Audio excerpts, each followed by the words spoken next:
Podľa Biblie existujú 3 jasné znamenia, ktoré predpovedajú návrat Pána a dnes sa naplňajú pred našimi očami. Prvé, časté katastrofy Pán Ježiš povedal: povstane národ proti národu a kráľovstvo proti kráľovstvu. Budú hladomory a zemetrasenia na mnohých miestach. Matúš 24:7-8. A presne to dnes vidíme. Vojny sa šíria, konflikt na Ukrajine pokračuje, napätie na Blízkom východe rastie. Následky pandémie pretrvávajú, zemetrasenia, povodne a suchá prichádzajú jedno za druhým. Podnebie je nestále. Raz extrémne horúčavy, inokedy krupobytie a sneh.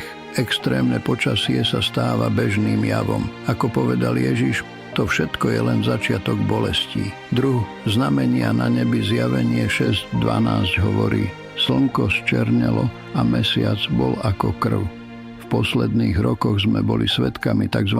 Krvavých mesiacov a zriedkavých zatmení slnka. Nie sú to len náhodné prírodné javy, ale znamenia, ktoré nám pripomínajú, že čas sa naplňa. Tretí, ochladnutie viery. Ježiš povedal: pre rozmnoženie neprávosti vychladne láska mnohých. Matúš 24:12. Dnes mnohé spoločenstvá strácajú duchovnú horlivosť. Kázne sú bez života. Veriaci sa nechávajú zvádzať svetom. Niektorí lídri hľadajú viac moc než Boha. Láska k Bohu ochladzuje. A to je jedno z najzreteľnejších znamení jeho návratu.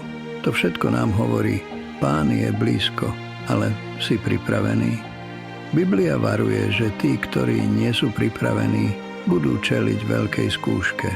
Dnes však Boh stále volá a dáva čas milosti.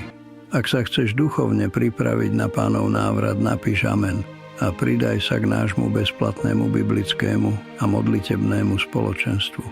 Kňaz sa bude modliť za všetkých členov. Prinesie vaše mená pred oltár a bude prosiť o milosrdenstvo a ochranu pre vás i vaše rodiny.